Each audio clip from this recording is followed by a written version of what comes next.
আমরা মর্নিংপুর কভার দিলাম কালকা রাতের বেলা গুরুটা আইবার সময় আতি দল বাহিনী অ্যাটাক করছে, অ্যাটাক করে গুরুটারে এখানে মারছে জানে কদিন আগে এক বৃদ্ধ লোকেরা মারছে। এটারও কোনো ইয়ে হইল না, এটার নামে একবার কেস ছিল আমরা গ্রামের কয়েকজনে। তাহলে এইরকম হইলে আমরা কি গ্রামে থাকতে আমরা তো কৃষিকাজ করে চলি, কৃষিকাজ গরু পালন করে চলি। তাহলে এইভাবে হইলে আমরা কেমনে বাঁচুন, কেমনে থাকুন এই জায়গা? তারা তো এখনো প্রশাসনও আইছে না, ফরেস্ট রোপণ করাইছে, ফরেস্টের হাওয়া হয়েছে না, কেউ হয়েছে না। এই গরুটা লে আমরা এখানে কতক্ষণ বইয়ে থাকুন, এইভাবেই চলছে এই গ্রামও। আমরা কি চাইতেছেন আপনারা?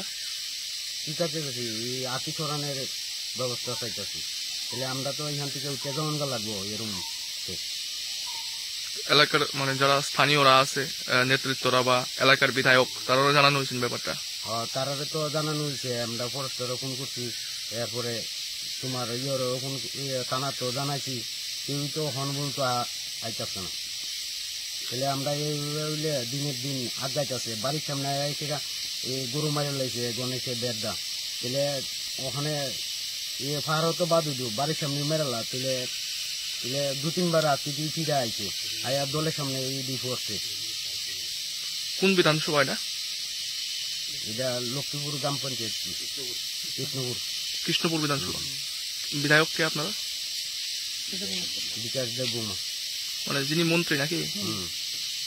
আপনি জানেনি ব্যাপারটা, এই যে হাতির সমস্যা আপনারা এলাকায়? জানে তো, জানে তারা আমরা ব্যাপারটা জানা হন। তারা জানানো হয়েছে ব্যাপারগুলো? আগে জানে একটা বৃদ্ধ লোক মারা গেছে, এই ব্যাপারে তো জানানি হয়েছে, তাই তো আয়েই দেখলো না। খোঁজ খবর নিচ্ছেন আপনারা? কোনো খোঁজ খবর নেওয়া হয়েছে না। এটা তো আজকে করে যাবো প্রায় 8-10 বছর মতন, মনে হয় যখন ভদ্র করছি আগে 8-10 বছর পর্যন্ত আমরা বিরাট এই হাতের যন্ত্রণা। আপনারা কি চাইতেছেন? আমরা তো চাইতেছি আমরা যাতে এখানে দেন, আমরা হচ্ছে পাহাড়ের উপর নির্ভরশীল, আমরা কৃষিকাজ করি। আমরা যদি পাহাড়ের উপরে যদি কৃষিকাজ না করতাম আমরা কিন্তু জীবিকা নির্ভর হইতো না, বা আমরা যে পরিবার আছে পরিবার একদম পুরো ধ্বংস হয়ে যাবো। আসে না যে আমরা পাহাড় ছেড়ে হয়ে গেছে অন্য জায়গায় গেছে, আমরা বসবাস করে কোনো কিছু একটা করে আমরা খাইতে পারবো, তাও আমরা দেওয়া সম্ভব না। তো আমরা চাইতেছি আমরা আজকে প্রায় 80-90 বছর ধরে পর্যন্ত আমরা বাধ্যতা এখানে আইছিল, আইসারে বসবাস করছে। তা আমরা চাইতেছি শান্তি শৃঙ্খলা আমরা যাতে এখানে বাঁচতে পারি। এই দিনে একটা সরকার কিছু একটা করুক, যাতে আমরা যাতে এখানে থাকতে পারি বা ইয়ে করতে পারি।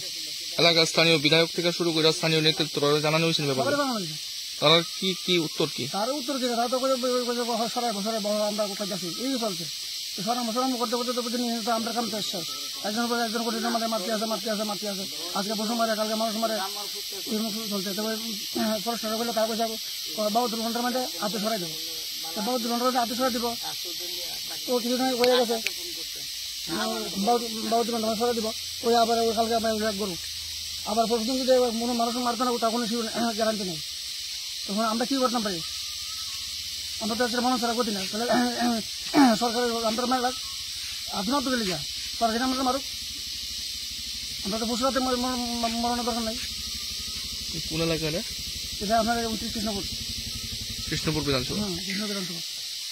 বিধায়ক কে? বিধায়ক হচ্ছে আপনার বিকাশ দেববর্মা, মানে যিনি মন্ত্রী। হ্যাঁ। এলাকার খোঁজ খবর রাখিনি তাই? কি আর ওই যে বিধানসভা ইলেকশনের সময় আসলে এরপর তার কোনো আসবেই না। সেদিন যে কিছু একটা ঘটনা হয়েছে, এইটা সারা জানানো ছিল, এখানে তো যিনি আর পাত্র দিল না।